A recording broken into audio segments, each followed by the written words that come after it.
My best friend pushed me into the burial pit because he thought weakness was contagious. He was wrong. Weakness was the lock. And his betrayal was the key. My name is Jian Ren, and for 12 years I trained beneath the Stone Lantern sect without awakening a single true meridian. Every disciple possessed 100 possible paths within the body. Most opened 3 or 4. Talented cultivators opened 10. The heirs of great clans sometimes opened 20 before adulthood. I had opened none. Not one. The sect called me Hollow Jian. I cleaned training halls. I carried medicine for injured disciples. I copied manuals I was forbidden to practice. When the younger students needed someone to strike during demonstrations, the instructors chose me because I could not retaliate. Through all of it, one person stood beside me. Tao Min. We entered the sect on the same winter morning. We shared one blanket during our first freezing month. When older disciples stole our food, Tao Min distracted them while I recovered half a steamed bun from the mud. He used to tell me that when he became an inner disciple, he would bring me with him. You remember things better than anyone, he would say. Power is useless without someone who knows where to aim it. I believed him. That was my first mistake. My second was trusting him with the secret of the voices. They began during my 15th year. Whenever I copied an old cultivation text, I heard whispers beneath the words. Not ghosts exactly. Teachers. A stern woman correcting my breathing. An old man warning me not to force energy through the left shoulder. A laughing child explaining that the third stanza of the river breaking form had been written backward. At first, I thought exhaustion had broken my mind. Then I followed the whispers. The copied techniques became easier to understand. I could watch a disciple perform a form once and identify every flaw. I knew which pills had been overheated, which formations had damaged anchors, and which instructors were teaching incomplete methods. I still could not cultivate. But I understood cultivation better than people who had trained for decades. Tao Min was the only person I told. He believed me because I helped him open his 7th meridian. He had been trapped at 6 for nearly a year. The sect elders told him his talent had reached its natural limit.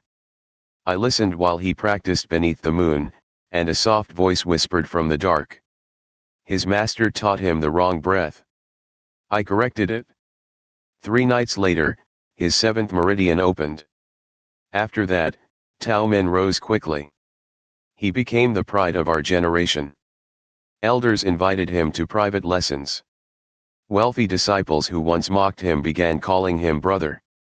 He wore blue silk while I still wore the gray robes of a servant. But in private, he remained my friend. At least, I thought he did. Then the sect announced the trial of buried lanterns. Every 10 years, disciples entered the mountain crypt beneath Stone Lantern Peak. Those who retrieved a burning lantern earned a place among the inner court. Those who failed usually returned injured. Some never returned. This year, the sect master added a new rule. Each candidate could bring one servant to carry supplies. Tao Min chose me. He clasped my shoulder in front of everyone and said, Jian Ren kept me alive when we were children. If I rise, he rises with me. The disciples applauded. I nearly cried. After years of humiliation, I thought loyalty had finally been rewarded. That was my third mistake. The crypt opened at midnight. 40 disciples descended through a stone gate carved with 100 faceless teachers. Each figure held a different weapon, but every weapon had been broken off at the hilt. The air below smelled of wet earth and cold incense. Tao Min walked ahead with his hand on his sword. I carried food, water, rope, medicine, and 3 spare lantern wicks. For the first hour, the trial seemed simple. We followed glowing symbols through narrow tunnels while avoiding pressure plates and spirit traps. I heard the voices immediately. They were louder underground. Turn left. Do not touch the bronze bell. Walk backward across the black stones. I guided Tao Min around every danger. By dawn, we had passed teams led by stronger disciples. Then we found the first body. A candidate knelt in the center of a circular chamber. His eyes were open. His skin was pale, but there was no wound on him. His lantern burned in his hands. Tao Min stepped toward it. A woman screamed inside my mind. Do not let him take the flame. I grabbed Tao Min's sleeve. He frowned. What is it? The lantern is feeding on him. He is already dead. No. He is being emptied. Tao Min stared at the kneeling disciple. Then the corpse turned its head. Its lips moved. Take my place. The lantern flame stretched toward Tao Min like a thin golden finger. We ran. Behind us, the dead disciple began laughing in the voice of an old instructor. After that, Tao Min stopped questioning my warnings. We crossed a bridge that appeared only when no one looked directly at it. We passed a hall filled with stone students who shifted whenever we breathed. We escaped a chamber where every lie spoken aloud became a living shadow. By the second night, only 6 teams remained. That was when we reached the Hall of Severed Lessons. The chamber was enormous. Broken tablets covered the floor. Hundreds of cultivation manuals had been carved into the walls, then violently chiseled away. At the center stood a black altar. On it burned a lantern with a silver flame. The true buried lantern. Tao Min laughed when he saw it. We did it. I wanted to believe him. But the voices had gone silent. All of them. For the first time in years, my mind was completely empty. That frightened me more than any scream. Tao Min approached the altar. I caught his arm. Wait. His smile vanished. We have waited our entire lives? Something is wrong. Something is always wrong to you. The words struck harder than they should have. I released him. Tao Min climbed the altar steps and lifted the lantern. The silver flame did not resist. No trap activated. No monster appeared. For one heartbeat, relief filled me. Then the entrance sealed behind us. A line of gold writing appeared across the altar. One flame. One disciple. One offering. Tao Min read it twice. I felt the floor tilt beneath me. There must be another way, I said. He did not answer. Instead, he slowly turned toward me. I knew before he drew his sword. That was the worst part. Not surprise. Recognition. Every private conversation.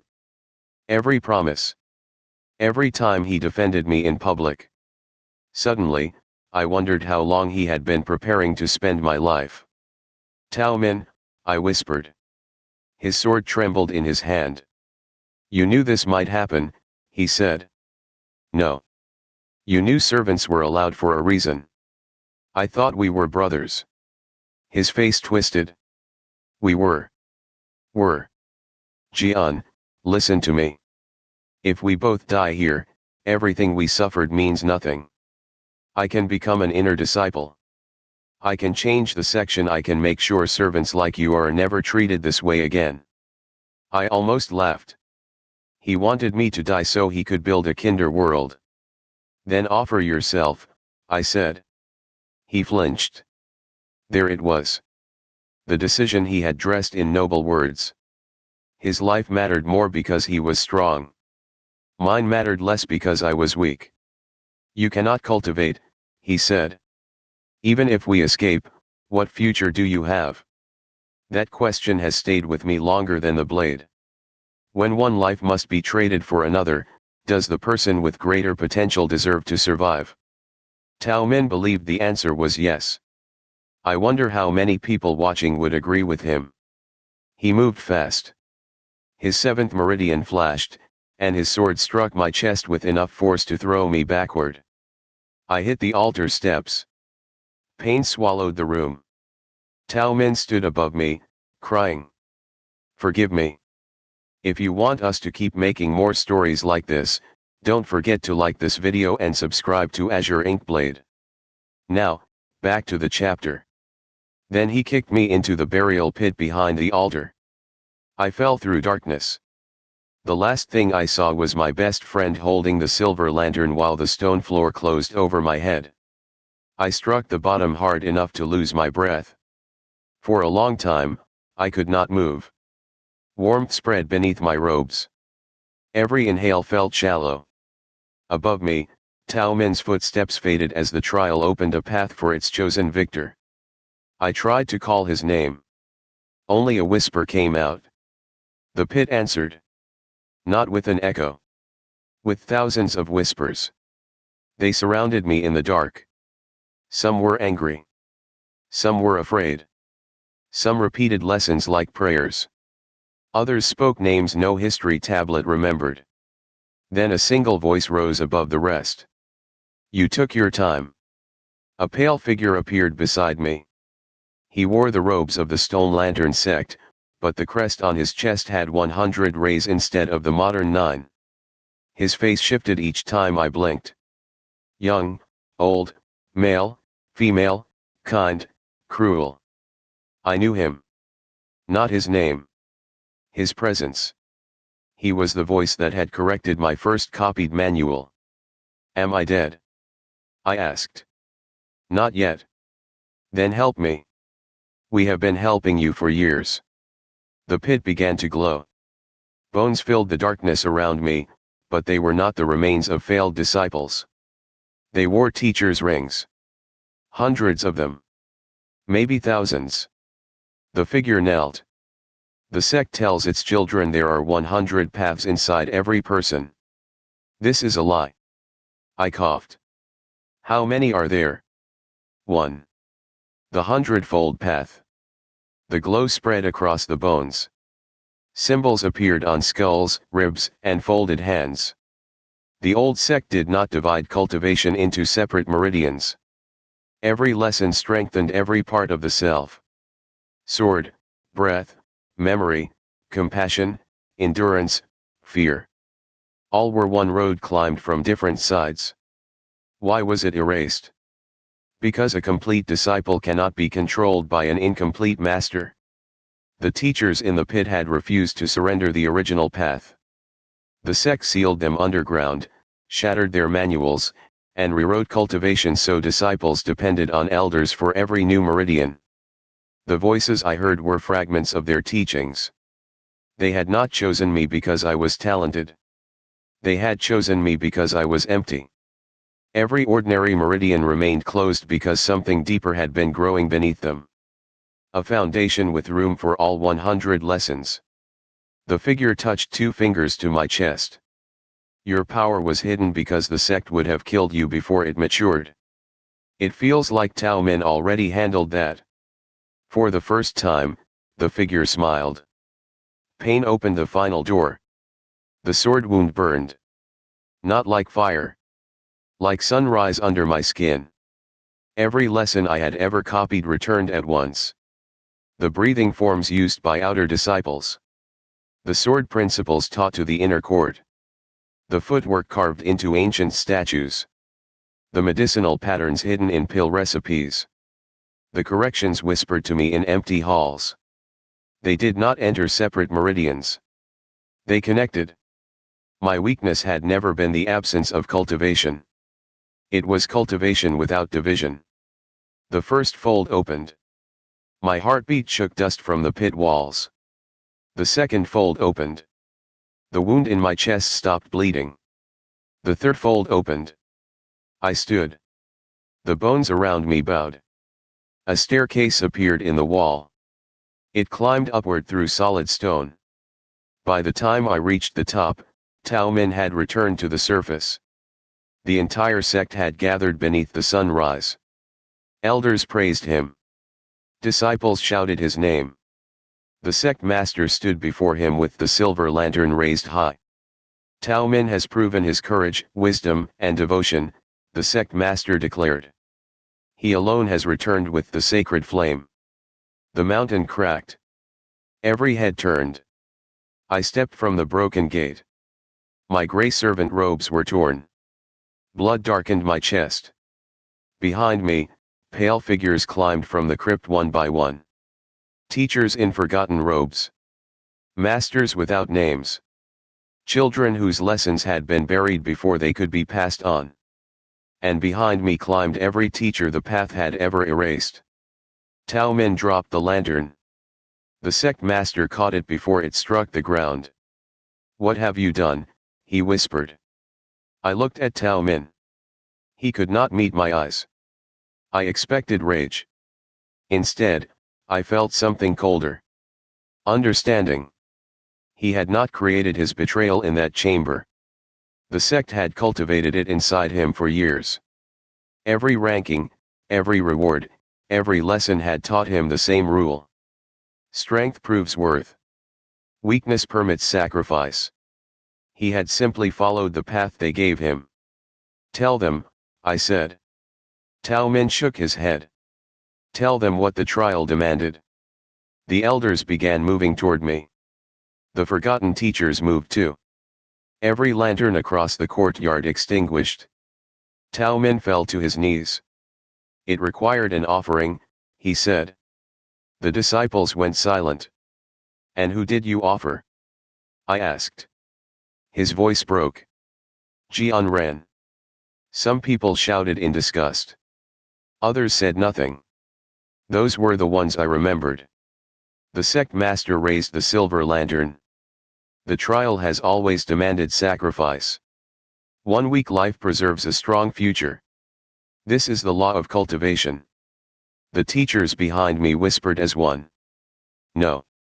The sound rolled across the mountain like thunder. I stepped toward the sect master. "That is not cultivation. That is hunger wearing sacred robes." He attacked. 9 meridians blazed across his body. Fire gathered around his palm, forming the stone lantern sect's highest technique. The sun-crushing hand. I had copied its manual 6 years earlier. I knew every movement. I also knew the missing line the sect had erased. "A flame rises only while breath feeds it." I stepped inside his strike, tapped 2 fingers against his wrist, and changed the rhythm of my breathing. The first fold became stillness. The second became memory. The third became redirection. His own fire flowed past me and into the silver lantern. The lantern screamed. Cracks spread across its surface. Inside it, I saw faces. Hundreds of sacrificed servants, failed disciples, and inconvenient teachers trapped within the flame. I closed my hand. The lantern shattered. Light burst across the courtyard. Every stolen spirit rose into the morning sky. The sect master's cultivation collapsed with them. He fell, suddenly old and small. The sacred flame had never granted power. It had stored theft. The elders fled. Some disciples followed.